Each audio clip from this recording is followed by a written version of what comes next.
Bueno, pues ayer anunciaba el gobierno de la Ciudad de México este plan para regular las rentas de vivienda y las plataformas de alquiler temporal, pues como parte de las medidas para salir al paso de las protestas contra la gentrificación en la capital, algo que hemos insistido. Aquí tuvimos una mesa muy interesante con especialistas del tema, decir, bueno, pues es parte fundamental las políticas públicas, qué hace el gobierno de la Ciudad de México respecto a esto. Bueno, pues esta es una de las medidas y le agradezco a César Cravioto que nos acompañe, él es secretario de Gobierno. Gracias, secretario, por acompañarnos. ¿Cómo estás? Bien, Javier, gracias por la invitación. Aquí con mucho gusto estamos para hablar de un tema creo que muy importante para todas y todos los capitalinos. Sí. Que es el poder tener arraigo en nuestros barrios, en nuestras colonias, donde nacieron nuestros padres, nuestros abuelos, nosotros mismos, y que no la determinación de continuar o no en esos barrios, en esas colonias, pues no sea un asunto económico, no sea un asunto de que se encareció la vivienda y la vida en esos lugares, sino que sea una decisión propia de seguir ahí o de moverse A ahí. ver, y van a empezar, digamos, este programa está orientado principalmente a lo que han llamado tensión inmobiliaria, a zonas de tensión inmobiliaria. ¿Cuál es la definición de zona de tensión inmobiliaria, secretario? Pues son zonas donde justamente la llegada de tantos desarrollos inmobiliarios ha hecho que cueste mucho más la renta, cueste mucho más la compra de la vivienda y expulse, insisto, a quien por generaciones venía viviendo en esos lugares. Esas son, digamos, las zonas que definimos como de tensión inmobiliaria. Que son corredores Condesa Roma, sí, en la alcaldía Cuauhtémoc, sí, y Escandón San Miguel Chapultepec, en la alcaldía Miguel Hidalgo. Así es. ¿Hay alguna otra que se me vaya? Inicialmente. Inicialmente estas. Pero no serán las únicas. Con estas empezamos, con estas se va a poner a chambear la Secretaría de Ordenamiento, Alejandro Encinas, se va a generar una serie de políticas alrededor de esas zonas y vamos a empezar a modular y después de eso pues podremos irnos a otras zonas de la ciudad. ¿Cómo va a funcionar en la práctica? Yo soy un vecino, estoy viendo que está mi edificio llenándose de Airbnbs, estoy rentando este lugar tal vez y ya me subieron la renta de 25,000 a 60,000 pesos. Bueno. ¿Cómo va a funcionar? Esto es para la gente que lo está habitando en este momento. ¿A quién se va a acercar, secretario? A ver, por el ejemplo que pones, justamente quiero contestar algo anterior. A ver, venga. Ya hay dos leyes en la ciudad que son para toda la ciudad y que tenemos como gobierno de la ciudad garantizar que se cumplan. Una ley en el Código Civil, un artículo en el Código Civil que dice que ninguna renta puede subir más que la inflación. Entonces, el caso que ahí sería ya de entrada algo que va en contra de la ley de la Ciudad de México. De la ley actual, ahí no necesitamos modificar nada. Sí. Entonces nadie te puede subir la renta de 25,000 a 60,000, pero ni siquiera de 25,000 a 30,000, porque si la inflación es del 3%, del 4%, del 5%, pues entonces tiene que ser en esos parámetros. Eso ya hay una ley que te protege. Ya hay una ley y es muy importante que todos los que nos escuchen lo sepan. Y hay otra ley que tiene que ver con Airbnb y con las otras plataformas que rentan temporalmente su vivienda por estas plataformas, que dice que ninguna habitación, ningún cuarto, ningún departamento, casa que se rente por estas vías puede rentarse más de la mitad del año, o sea, 183 días al año. Eso ya también es una ley. Falta que hagamos el registro, que eso lo vamos a echar a andar. ¿Y por qué?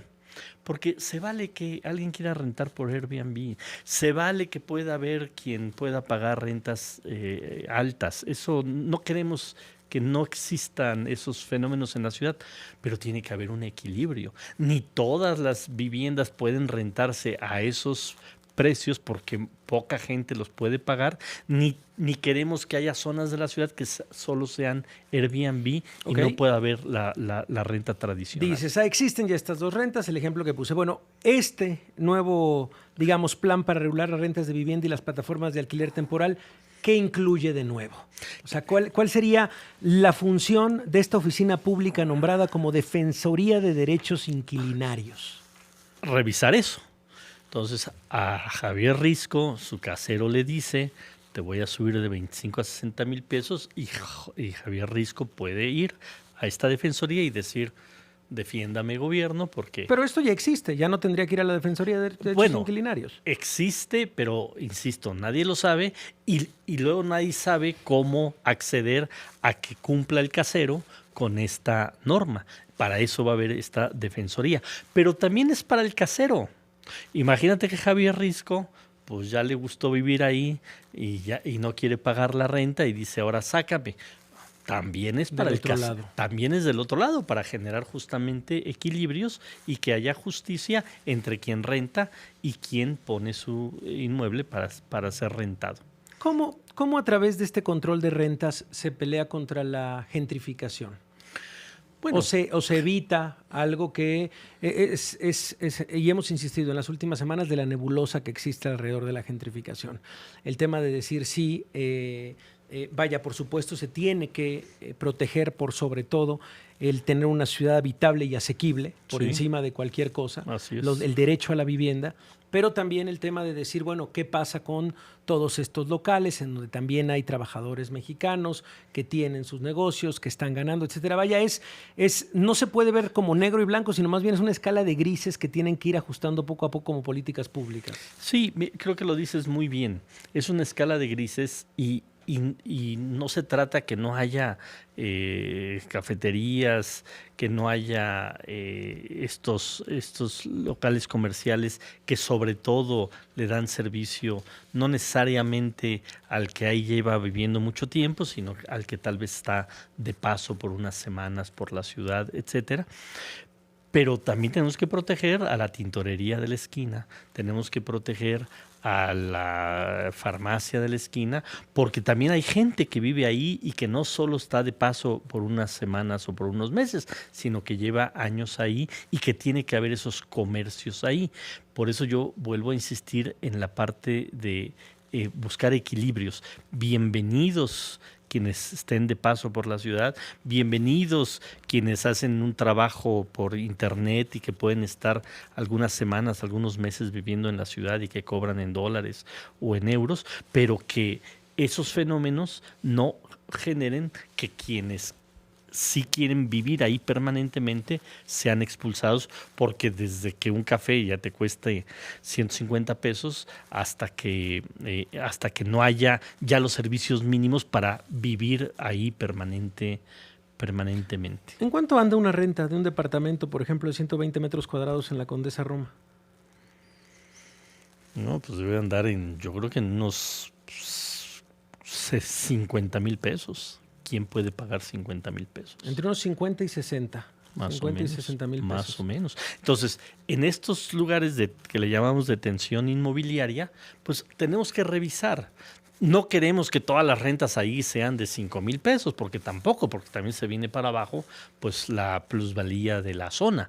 Pero si hay un promedio y decimos, a ver, tampoco podemos dejar las rentas promedio en esos lugares de 60,000 pesos, pues vamos buscando. ¿Pero qué van a hacer? A ver, por ejemplo, eso es lo que cuesta, ¿eh? Eso es lo que cuesta. La verdad es que sí tienes el parámetro correcto de un departamento, y me fui muy grande, 120 metros cuadrados, es dificilísimo encontrar en estos lugares. Así es. Bueno, 120 metros cuadrados dice 60,000 pesos. Eso es lo que se renta.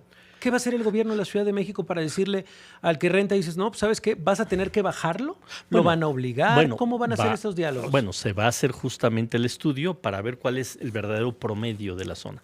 Primero. Segundo, nos vamos a meter hacer vivienda asequible como gobierno de la ciudad también en esas zonas, y eso es una manera también de regular el precio. ¿Cómo se van a meter a eso? Pues a construir.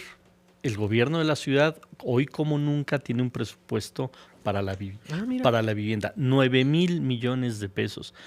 El Instituto de Vivienda de la Ciudad de México tenía el año pasado menos de 5,000 millones, hoy tiene 9,000, casi el 100% de aumento.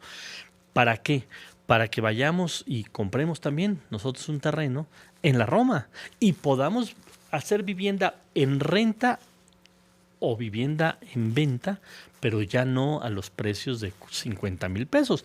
Tal vez no a 5,000 pesos, pero en esas zonas podríamos rentar a 10, 12,000 pesos. ¿Cuándo lo vamos a poder ver esto, César? Ya. ¿En cuánto tiempo? Ya lo vamos a empezar a ver. Ya estamos construyendo. Ya entregamos vivienda en ¿Vamos esas a una zonas. pausa? Sí. Y seguimos platicando con César Cravioto.